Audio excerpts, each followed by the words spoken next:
Lucas 13, a partir do verso 10. Redobre a sua atenção aqui comigo, porque essa palavra, ela é viva, ela é poderosa e ela é eficaz. Lucas 13, se você tiver sem Bíblia, acompanha aqui no telão. Certo sábado, quando Jesus ensinava numa sinagoga, apareceu uma mulher enferma por causa de um espírito impuro. Andava encurvada, havia 18 anos e não conseguia se endireitar. Queria, por parte aqui hoje à noite. Primeira coisa que nós temos que entender é que a Bíblia nos aponta Cristo, o Deus Todo-Poderoso, como libertador. Nós temos um livro na Bíblia chamado Juízes, que Deus vai levantar inúmeros, e juízes significa isso, no hebraico, libertadores.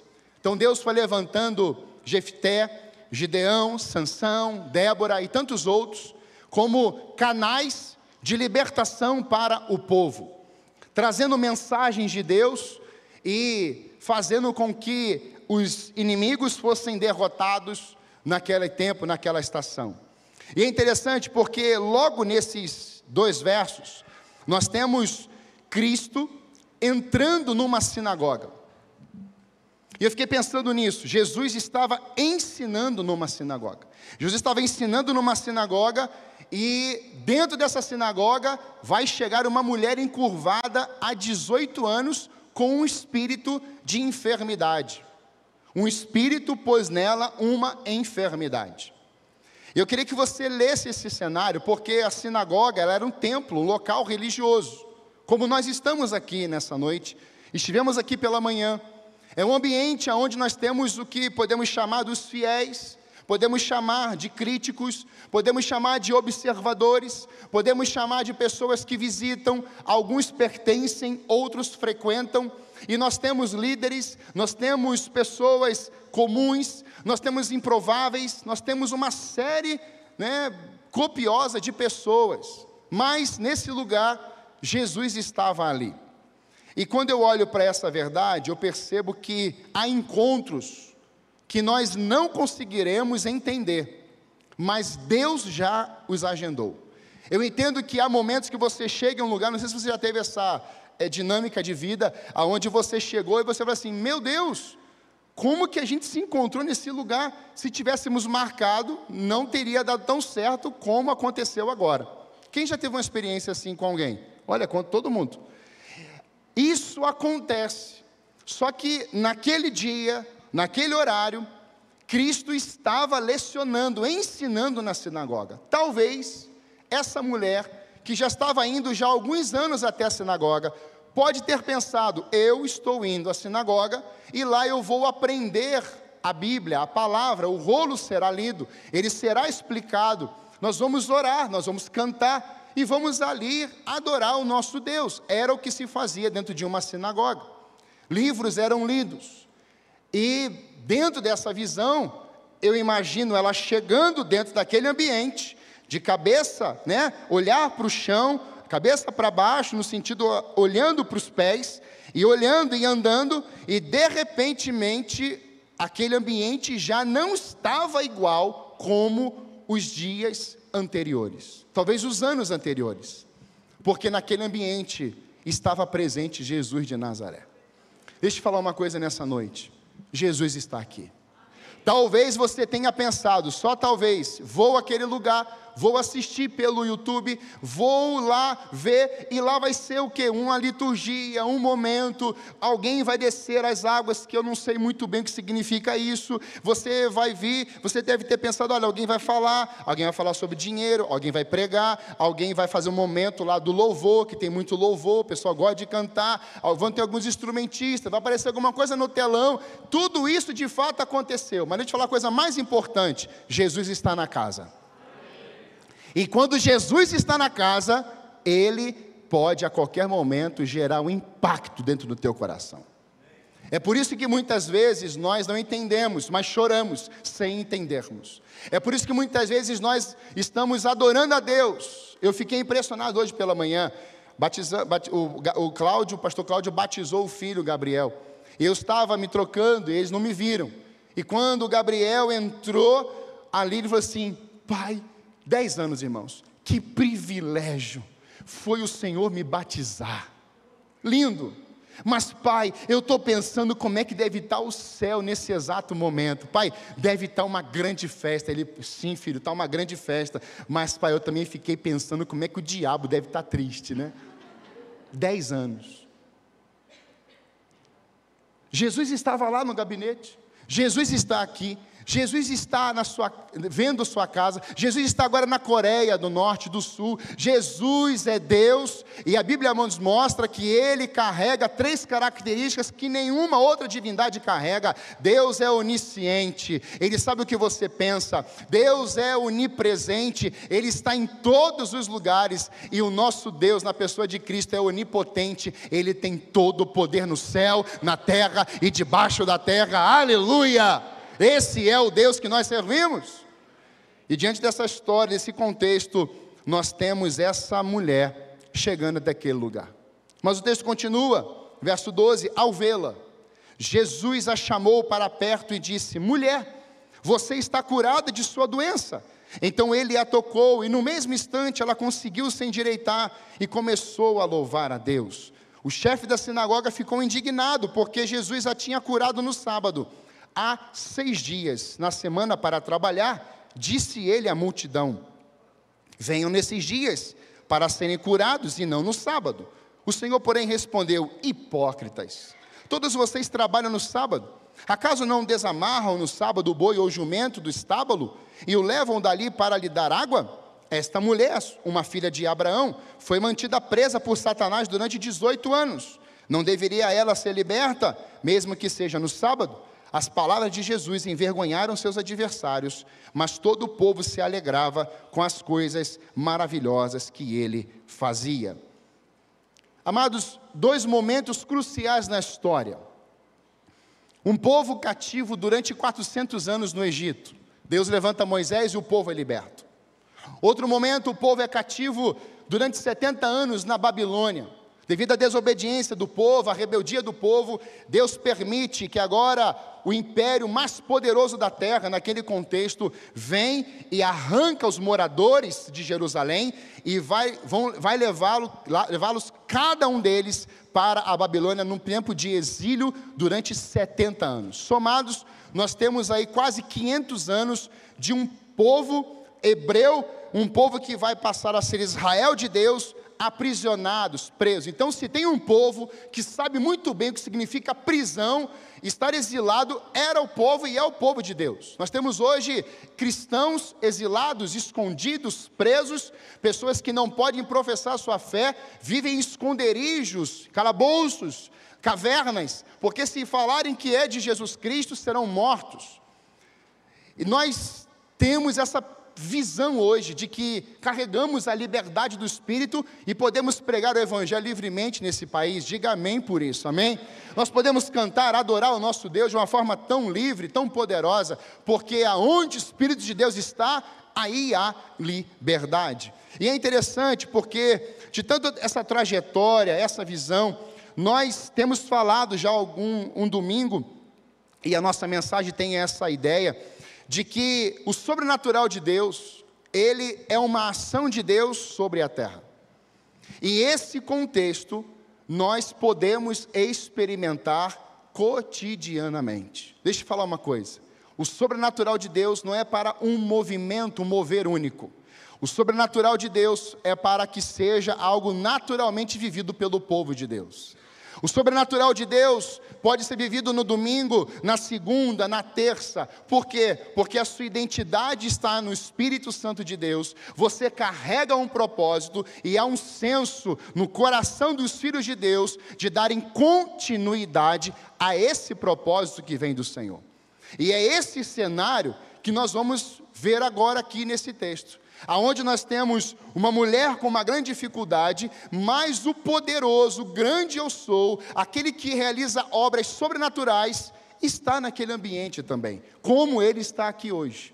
E a grande pergunta é, como eu consigo experimentar e caminhar, sustentar essa ação sobrenatural na minha vida e na minha casa? Como é possível hoje, nós estabelecemos dentro do nosso lar, no nosso trabalho, na nossa igreja, na nossa caminhada de fé, essa constância, esse estabelecer do sobrenatural de Deus dentro desses ambientes, onde Deus me usa para sustentar isso na minha vida. Em primeiro lugar, quando prestamos mais atenção em Jesus. Preste bem atenção nisso. Nós só conseguiremos atrair o céu sobre a terra, as ações do céu sobre a nossa realidade, quando os nossos olhos prestarem mais atenção em Jesus. Você sabe que há um movimento hoje forte nas mídias para nos distrair copiosamente, diariamente. Você já viu quando tem uma mosca perto de você? E essa mosca, você fica e você se distrai. Tem mosca que entra no carro e você está dirigindo e você quase causa um acidente porque o bichinho ruim, horroroso, fica ali. E olha que você às vezes até tomou um bom banho, mas a mosca é só Jesus na causa. Acontece. Distrações. E o mundo está cheio de distrações para tirar os teus olhos do alvo, tirar os teus olhos do eterno, tirar os teus olhos da pessoa de Jesus Cristo. E dentro desse cenário, nós temos, dentro dessa sinagoga, Jesus Cristo estava realizando algo. Antes desse milagre, Jesus estava ensinando, diga assim comigo, Jesus estava ensinando. E você sabe muito bem, quando um professor está lecionando na sala, quando os alunos, que não era meu caso, os alunos estão comportados, e era o meu caso, prestando bem atenção, o que acontece com você na prova? Você vai bem ou vai mal? Vai bem. Mas quando você não presta atenção na professora, nos ensinamentos, você chora depois da prova. Jesus estava lecionando, ensinando na sinagoga. Isso era uma missão de Cristo na terra também. É interessante porque nos textos judaicos, como o Midrash Talmud, vão estabelecer como eram essas reuniões em suas sinagogas. Nesse período do exílio, o povo, ele foi proibido de usar o talit. O talit era como um pano, onde as pessoas colocavam ali como objeto para as suas orações judaicas. E por ter sido proibido no tempo aonde o povo estava exilado, eles cortavam esses pedaços do talit e transformaram eles em um kippá. Quem já viu aqui o judeu usando um chapeuzinho? Lembra? Já viu isso? Eles usavam isso e colocavam pedaços nas suas cabeças como sinal de proteção. Então, quando você vê um judeu, ele está com um kippá, ele entende também de que aquele movimento, de que aquele pano, o kippá em cima da sua cabeça é uma proteção, mas também um sinal de reverência a Deus. E é interessante isso, porque dentro da sinagoga, livros eram lidos. Você tem livros do Antigo Testamento, o Taná, você tem a Torá, o Neviim, o Ketuvim, livros que eram lidos mediante a trazer ensinamentos para com o povo. O chefe da sinagoga tinha um servo. Esse servo pegava esse livro e entregava para um rabino, para um mestre. E naquele momento, por certo, esse servo, ao ouvir do chefe da sinagoga, Jesus é considerado um rabino, um mestre. Esse livro estava indo para as suas mãos, e quando Jesus Cristo vai pegar esse livro e tem acesso agora, tem autorização para falar naquele lugar, agora já era.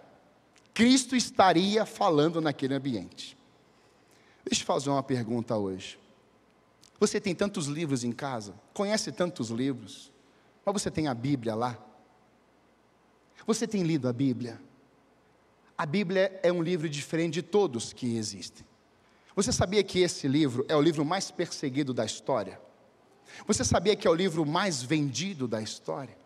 Você sabia que esse livro é a própria palavra de Deus para a sua vida e para a minha vida? Foi esse livro que transformou a história da minha família. Jesus está ensinando a palavra de Deus naquele ambiente.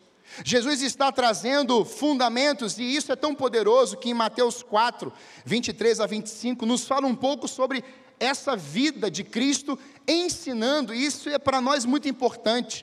Jesus viajou por toda a região da Galileia, ensinando nas sinagogas, anunciando as boas novas do reino e curando as pessoas de todo tipo de doenças. Então, uma das missões de Jesus era transferir conhecimento, palavra, ensinos às pessoas. E a Bíblia vai mostrar que o mundo perece por falta de conhecimento da palavra de Deus. João 8,32 vai mostrar para nós: se eu conhecer a verdade me libertará. E é nesse contexto que nós temos que entender que os ensinamentos de Cristo, mediante a sua palavra, traz a nós o convencimento, a autoridade, o poder, e a própria palavra me habilita a vencer qualquer tipo de desafio nos dias atuais.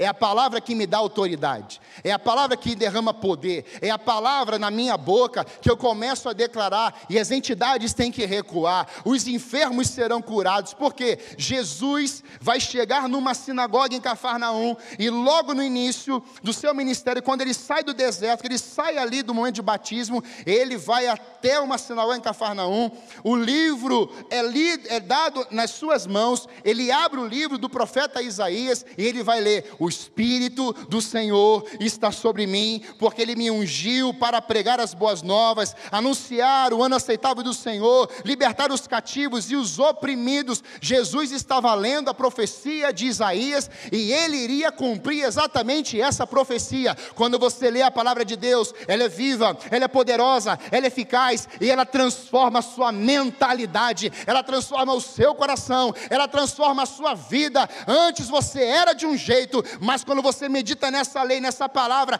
Deus começa a te transformar, e o mais importante, Ele quer te transformar e deixar você como Jesus de Nazaré. Ele estava na sinagoga ensinando, mas o que Jesus estava fazendo além disso na sinagoga?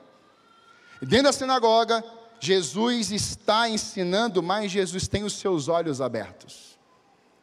E dentro da sinagoga, Jesus está vendo. Jesus está aqui ensinando, trazendo palavras ao teu coração, mas ao mesmo tempo Ele está te enxergando. Jesus não só ensinava, Jesus via. Jesus tem os olhos perfeitos, a visão perfeita vem dele, é Ele. E sabe, quando Ele fala para a igreja, Ele fala assim: conheço as tuas obras, vocês precisam comprar de mim colírio, para que vocês voltem a enxergar bem. Então, além de Jesus ter a visão perfeita, Ele nos fornece um remédio para purificar os nossos olhos. E nesse ambiente, chefes da sinagoga, os servos ali, precisavam desse colírio, porque essa mulher já estava copiosamente há 18 anos, frequentando, por certo, muito desses 18 anos, a sinagoga. Mas eu fico imaginando uma pessoa entrando no lugar, não sei se você já aconteceu isso com você, e ninguém te percebe, ninguém te dá um abraço, ninguém chega perto de você, ninguém te cumprimenta, ninguém pergunta qual o seu nome. E dentro dessa visão, essa mulher que está ali, presa há 18 anos, ela está chegando com a sua cabeça, olhando para o chão, olhando para os pés, mas Jesus está olhando para as Escrituras, Jesus está ensinando as pessoas, e naquele dia, Jesus Cristo olha para aquela mulher, para a sua necessidade e para a sua história. Jesus hoje está aqui, e Jesus está olhando para a sua vida, para o seu passado, para o seu presente, para o seu futuro, para aquilo que você carrega aí dentro. Quando Jesus Cristo, a Bíblia nos mostra sobre ver e enxergar, é muito linda a história da viúva de Naim. Quando seu filho morre, o cortejo fúnebre está saindo de Naim, e está vindo Jesus com seus discípulos de uma outra cidade, e eles se encontram ali na entrada. Jesus olha para a viúva de Naim, que agora não tem mais descendência, e Jesus não está preocupado primeiro com um filho morto no caixão, no esquife, mas Jesus olha bem nos olhos daquela vez assim: não chores, eu estou aqui. Jesus está falando isso para você aqui hoje, não precisa chorar, Não precisa se desesperar. Eu te vi, eu estou olhando para você, eu te enxerguei. E quando eu te enxergo, eu enxergo não somente o estereótipo, mas eu enxergo o seu coração, eu enxergo a sua alma, eu enxergo o seu espírito, eu enxergo o seu passado, mas eu também enxergo o destino que eu tenho para a sua vida. Isso é tão poderoso para nós, porque Jesus, Ele não é indiferente com as pessoas. Nós passamos, e muitas vezes, como aquele homem caído no chão, o bom samaritano vem, para e cuida dele, mas outros passaram de largo. Jesus não. É essa figura de olhar o necessitado e ter compaixão, é sofrer com ele. E sabe, dentro da sinagoga, essa mulher que estava presa, mulheres não tinham direito à fala dentro da sinagoga, você sabia disso? Só homens falavam. Existia um piso superior dentro das sinagogas, e essas mulheres com filhos ficavam na parte de cima. O servo entregava o livro para alguns homens lerem, rabinos, mestres. Então você, mulher que está aqui hoje, não precisa criar nenhum movimento, porque Jesus Cristo, o Deus Todo-Poderoso, olhou para as mulheres e disse: eu vou transformar essas mulheres, vou trazer dignidade a elas, porque lá na origem eu criei homem e mulher, eu criei uma família, um projeto de Deus, um projeto meu, para que essa família pudesse vivenciar coisas do meu coração. E é diante disso que você vê mulheres que estavam totalmente aprisionadas, como essa também. E uma das mulheres, você conhece bem Maria Madalena, uma mulher presa por tantos demônios, Jesus Cristo a liberta, a salva, a restaura, e ela fica tão impactada que a primeira reação dela é assim: aonde o Senhor for, eu irei atrás do Senhor. E ela vai com Jesus até mesmo quando ele ressuscitou dos mortos. Era uma das primeiras que estavam lá, mulheres. Então não precisa criar movimento nenhum. Você só precisa olhar para Jesus e dizer assim: se eu seguir Jesus, Ele vai atropelar qualquer situação que tiver à minha frente, e que tiver como oposição da minha vida. Ele é o meu Deus, Ele é o meu Senhor. Então você está olhando para o eterno, para o perfeito, porque foi Ele que te resgatou, e foi Ele que te deu dignidade para viver novamente, em nome de Jesus. Eu quero ver o extraordinário, eu quero ver o sobrenatural. Como isso? Quando o nosso coração anseia por um relacionamento com Cristo. Jesus Cristo olha para aquela mulher, e Jesus Cristo vai dizer exatamente para ela aqui, no verso 12, ao vê-la, Jesus a chamou para perto e disse: mulher, você está curada da sua doença. Não é somente ensinar, mas também não é somente ver, mas é chamar para perto, é assim que Ele faz. Uma ação sobrenatural, dando continuidade. Eu não posso só ensinar a palavra, eu preciso ver as pessoas, eu preciso olhar para as pessoas, eu preciso ter compaixão das pessoas, mas eu preciso também me aproximar dessas pessoas. Jesus estava mostrando para aqueles homens, para aquela realidade da sinagoga: não basta só vocês ensinarem, porque vocês ensinam até muito bem, o problema é que vocês não conseguem viver o que vocês ensinam. Então Jesus estava mostrando: olha, eu ensino, eu vejo, mas eu chamo para perto. E chamar para perto, amados e amadas que estão aqui nessa noite, é ter um relacionamento com Cristo. Veja, não era um relacionamento com a sinagoga, não era um relacionamento com a placa da igreja, não era um relacionamento com uma autoridade muito poderosa. O relacionamento com Jesus era um convite dele para com aquela mulher que ninguém olhava. Mulheres, como eu te disse, não tinham direito à voz, não eram nem contadas, mas Jesus olha para ela. Jesus chama aquela mulher para perto dele. Sabe, isso aconteceu também no Jardim do Éden. O relacionamento de Deus com os homens nunca foi distante. Quando o homem e a mulher pecam, Deus vem no mesmo lugar. Ele vai dizer: aonde que vocês estão? Nós estamos aqui escondidos. Mas Deus veio no mesmo lugar. Ei, tem gente aqui que se perdeu do Evangelho no meio do caminho, por algum motivo. E hoje Jesus te achou de novo. E talvez você fale assim: não quero que Jesus me veja, eu não quero ver ninguém, eu só estou aqui porque eu vim por um convite. E aí Jesus olha para você, chama você e fala assim: ei, o meu projeto para você não foi enterrado. O meu projeto para você não foi esquecido, o meu projeto para você não foi abandonado. Eu sou o que sou, eu tenho o mesmo projeto para você. Você talvez pense por causa de uma queda, por causa de uma disfunção, ou de um desvio, você pensou que eu desisti de você, mas Deus está falando hoje para você aqui bem claramente, eu não desisti de você. Você veio até aqui, você veio ouvir a minha palavra, eu vi você, e eu estou chamando você de volta. Hoje é dia de filho pródigo voltar para a casa do pai. Hoje é dia de você que abandonou a casa de Deus e foi fazer tudo do seu jeito. Jesus está na porta da casa, com um banquete preparado, com os braços abertos e dizendo assim: vem, volta filho meu, eu tenho um banquete para você, eu tenho uma vida para você, eu tenho um propósito para você, eu tenho mananciais para você, eu tenho pão que caiu do céu para você, eu tenho um bezerro cevado para você, eu tenho o anel do dedo da autoridade, eu tenho roupas novas, eu tenho destino para a sua vida, e ele começa na minha mesa. É na minha mesa. Eu não sou digno de sentar na mesa, pastor. Eu traí, eu enganei, eu trafiquei, eu matei. Pois é, mas na história do Antigo Testamento tem um homem chamado Mefibosete. Mefibosete, neto de Saul, manco. Esse homem está abandonado. E Davi fez uma promessa a Saul: eu vou cuidar de todos os teus descendentes, não importa quais são e quem são. Davi procura um dos servos de Saul e fala assim: existe algum descendente perdido na história de Saul? Ele fala assim: existe. Quem é? Mefibosete. Um homem que era manco. E Davi disse: traz Mefibosete para cá. Existia uma lei de que quando um rei fosse ocupar o trono, esse rei, ao ocupar o trono, ele devia matar todos os ancestrais dos reis que vieram antes dele. Então, quando Mefibosete é chamado para a presença de Davi, o que aconteceu na cabeça dele?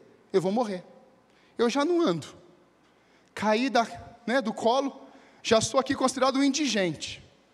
Agora Davi me chama, Davi é um homem sanguinário, vou morrer. Talvez você já tenha pensado isso. Chegou minha senha, estou no leito de morte, ninguém me viu.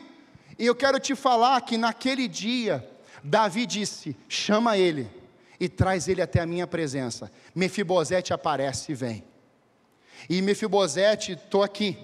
E Davi disse: você, mesmo nesse estado, o teu lugar não é fora da casa, nem fora da mesa. O teu lugar é sentado à mesa com o rei. Sabe qual é o nome disso? Graça aos perdidos.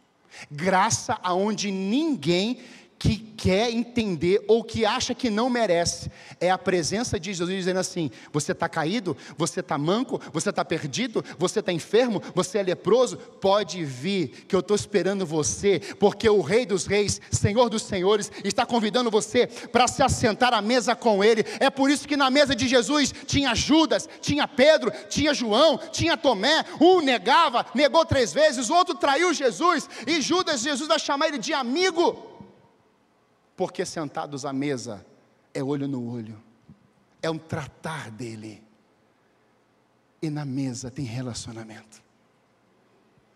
Talvez você se olhe e diga: eu não sou digno de sentar à mesa. Talvez você olhe para o pastor João, para a pastora Débora, para a minha família e diz assim: como alguns já disseram para o meu país, pastor, eu sonhava dar um abraço no Senhor. Olha só, a gente é de carne e osso, a gente chora, a gente ri, a gente sente dor. E como é bom às vezes a pessoa diz assim: pastor, só quero te dar um abraço. Ah, que benção. Pastor, só quero te falar uma palavra. Tá. Nós não somos de ouro, nós não somos de prata, nós somos de carne e osso.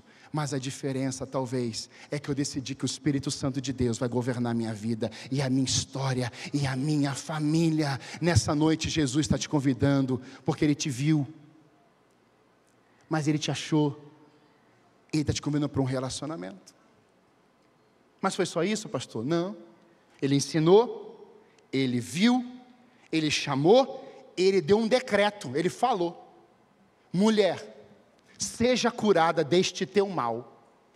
E Ele cura aquela mulher, expulsa dela aquela enfermidade, aquele espírito de enfermidade, presa há 18 anos. E aqui eu abro um parênteses.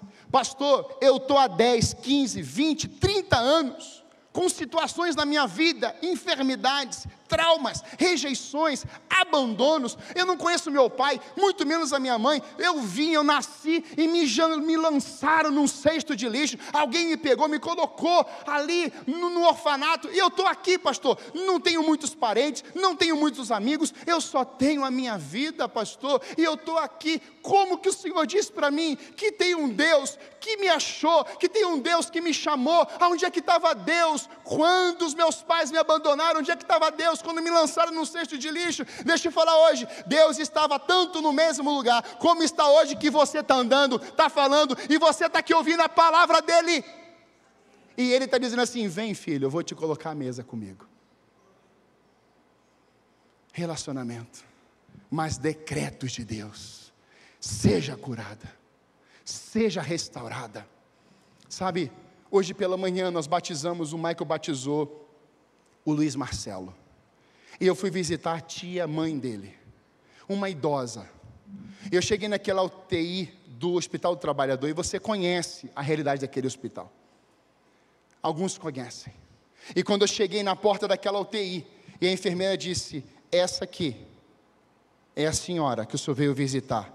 E eu fiquei chocado, porque ela estava vegetando naquela UTI. E eu falei assim: Senhor, esse cenário é um vale de ossos secos. E na hora veio no meu coração assim: fale para ela sobre o vale de ossos secos. Mas Senhor, ela está vegetando, ela está em coma, os olhos mal abertos. Fale para ela. E naquela UTI, Deus me deu uma autoridade. Eu falei assim: tia, chamei ela de tia, em nome de Jesus, a senhora está num cenário como um vale de ossos secos, mas eu vou ler a palavra para a senhora. E eu estava de máscara ainda. E eu falei: eu declaro sobre a sua vida, a senhora vai levantar desse lugar. Eu imagino a enfermeira olhando: fé esse menino, hein? A senhora vai levantar desse lugar, a senhora vai andar. E gravei um áudio para o Marcelo, deve ter ido até hoje esse áudio. Se Marcelo, eu leio para sua tia, é um cenário desafiador, mas eu declarei sobre aquele vale, ela vai voltar a andar. E aí quando eu saí do hospital, eu falei assim: Senhor, é contigo agora, resolve isso aí, porque eu só declarei a palavra. Eu acho que Deus estava só esperando isso, irmãos. Qual vai ser o filho meu, que vai chegar nesse ambiente, nesse cenário aqui de caos, e vai declarar a minha palavra, os meus ensinamentos, que vai colocar em prática, que vai ter compaixão com essa mulher, como Jesus teve na sinagoga, que vai chamar ela para um relacionamento, e vai declarar: seja curada pelo poder do nome de Jesus. Sabe o que aconteceu hoje pela manhã? Aliás, ontem, no casamento dele, ele casou ontem com a Mônica. Ontem eu estou sentado esperando chamar a gente para o casamento, de repente passa uma mulher e fala assim: oi. Eu falei assim: meu Deus, a mulher estava toda maquiada, sorrindo, andando, falando. Você está entendendo isso? Você está pegando isso aqui? Você já era para estar aplaudindo Jesus.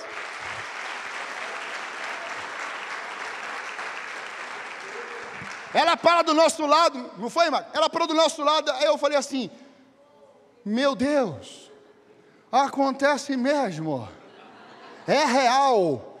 Daí ela falou assim: quem é você? Eu falei assim: não me reconheceu, glória a Deus por isso. Sabe por quê? Porque quem é agente de transformação não tem nome. Quem resolveu a cura dela se chama Jesus de Nazaré. É Ele. E eu falei assim: pois bem, só lembra de mim? Vou contar uma história. Chego eu até a UTI e a senhora estava lá, semi-morta. Ela já começou a chorar. E eu clamamos, intercessores, igreja, parentes, outras igrejas clamaram para que a senhora andasse.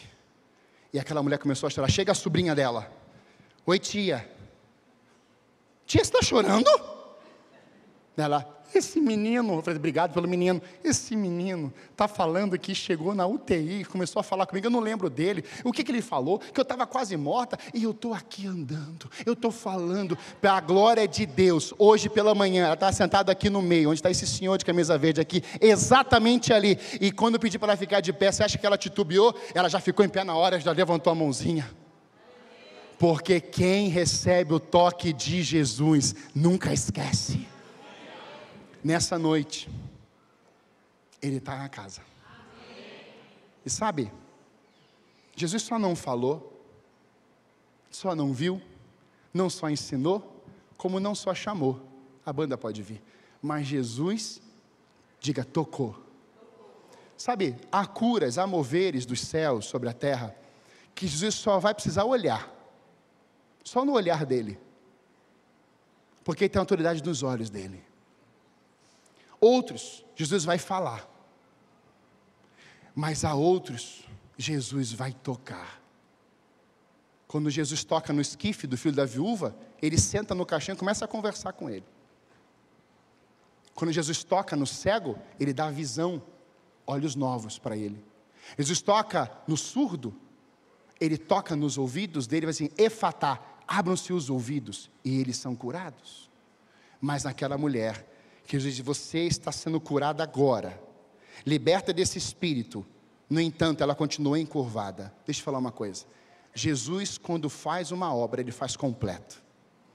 Naquele dia, a mulher estava sem o espírito de enfermidade, mas o corpo dela continuava olhando para os pés. Quando o diabo aprisiona pessoas, o desejo dele é destruir tanto a sua vida e família, que ele quer que você olhe sempre para baixo. Você já viu pessoas tristes, abandonadas, frustradas, ou estão indo para o divórcio, algumas já divorciaram, um filho abandonado, um filho longe. Já viu como é que as mães andam? Como é que as mães andam quando um filho vai embora de casa, um filho está preso nas drogas? Como é que uma mãe anda? Muitas, se não todas, com as lágrimas, cabeça para baixo. Você já reparou as meninas, as jovens e algumas idosas que trabalham nos caixas de supermercado? Repare, eu sou fiscal desse povo. Eu chego na fila do mercado e eu só fico procurando. Eu pego, eu quero a mais triste, a mais isolada, a mais cabisbaixa. E eu vou, achei uma. E eu chego perto e falo assim, como é que você está com Jesus? Nós estávamos aqui, indo na Manuel Ribas com a minha família, a gente ia chupar um sorvete. A Débora falou assim, tem aqui um sorvete aqui em frente ao Madalosso. E entramos ali, nunca chupamos sorvete ali. E quando a Débora sentou, minhas duas filhas vieram junto comigo, e pensa numa atendente show de bola. Pensa numa atendente show de bola. Quando eu falei, olá, dela, ela estava leve. Pensa uma menina raivosa, furiosa. Eu olhei para as meninas, falei assim, meu Deus, eu tenho que agora dar um jeito aqui. E eu falei assim, Emily, olha bem para mim. Olha para cá. Dela. Eu falei assim, olha, eu sei que você está nervosa, mas vou te falar uma frase. Dela, diga, Jesus ama muito você. É verdade, para mim tem que me amar mesmo, porque do jeito que eu estou. E nós começamos a conversar naquele período que ela estava preparando o sorvete. Eu falei assim, Senhor, que não coloque veneno, que não fique com raiva, que ela não taque nada naquele sorvete, Senhor. Mas quando ela me entregou o sorvete, eu falei assim, você vai sorrir hoje. E quando eu sentei para chupar o sorvete com a minha família, eu olhei e ela já não estava tão furiosa assim. Sabe qual é o nome disso? O sal. O sal traz sabor. Nós, como filhos de Deus, somos chamados para trazermos sabor a essa terra. Essa terra está estragada. É como uma carne estragada. É como um ambiente estragado. Mas Deus, na sua misericórdia, coloca os seus súditos, aleluia, os seus filhos, os seus reis, sacerdotes. E nós, o povo de Deus, e estamos dizendo, Senhor, venha a nós o teu reino, estabelece nesse lugar a tua glória, a tua majestade, e Deus começa a transformar, e o reflexo está aqui, pessoas descendo as águas. Jesus fala, chama, dá decretos, mas Jesus toca. Jeremias 18, Deus fala para Jeremias, desce até a casa do oleiro, e veja como eu estou trabalhando no vaso. Sabe qual é o diferencial de Deus para religiões, para impérios, dominadores? É que quando alguém coloca a mão em você, ele pode te arrebentar, Mas quando Jesus coloca as mãos em você, é para cuidar, te restaurar e te enviar saudável. Sabe qual é o especialista de Jesus? É localizar feridas, causas, origens. Aquela mulher estava 18 anos presa por um espírito de enfermidade. Jesus, ao olhar para ela, já leu a vida dela. Jesus a chama e diz assim: hoje, todos esses anos, 18 anos de enfermidade, estão agora indo para a cruz, porque agora eu estou te dando vida, e eu vou endireitar você. Antes olhando para baixo, agora Jesus coloca a mão sobre ela endireita, agora está olhando para o alto. E nós podemos ler o Salmo, aonde nós podemos olhar para as montanhas assim: é lá que vem o meu socorro vem do Senhor, que fez os céus e a terra. Por que montanha? Porque Jesus Cristo de Nazaré foi crucificado numa montanha, mas louvado seja Deus, apareceu José de Arimateia com Nicodemos, pega o corpo dele, coloca um pano, perfume, e José de Arimateia empresta o túmulo da família dele para Jesus ficar lá, mas ao terceiro dia, ele ressuscitou dos mortos. Maria Madalena estava lá, Maria chegou lá, Pedro chegou lá, os discípulos chegaram lá e ficaram perplexos, porque Jesus Cristo, Ele ressuscitou, Ele está vivo, sabe por quê? Porque aonde você tem um lugar de morte na sua vida, o poder da ressurreição será notório, palpável na sua vida e na sua história. Pastor, minha família morreu, pastor, meu casamento morreu, pastor, meus filhos morreram, pastor, minha alegria morreu. Hoje a alegria abundante está nesse lugar. O governo dos céus está aqui. Para quê? Para transformar a sua vida, seu coração, e colocar um manancial dentro de você. Feche seus olhos, por favor, por alguns minutos.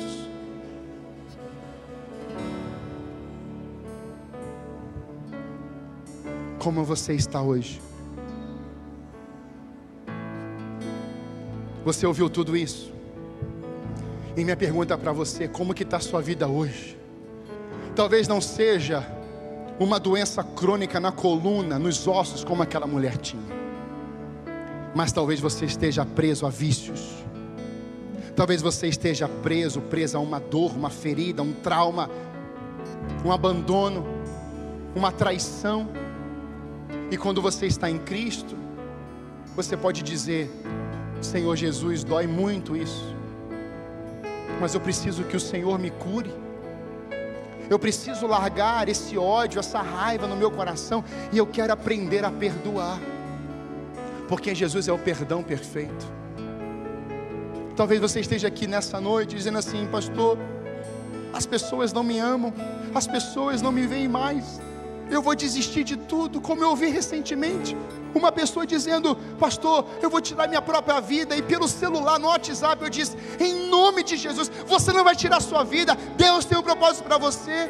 No dia seguinte ele manda mensagem: pastor, eu não fiz nada, nós estamos caminhando, não é fácil, mas eu não sou o ministro da desgraça, eu sou o ministro da graça.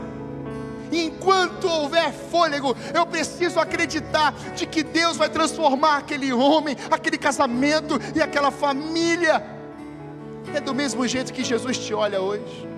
Ele diz: filho, filha, não importa o tempo que você está com esse problema, o que importa é que a cura chegou. O que importa é que eu te vi.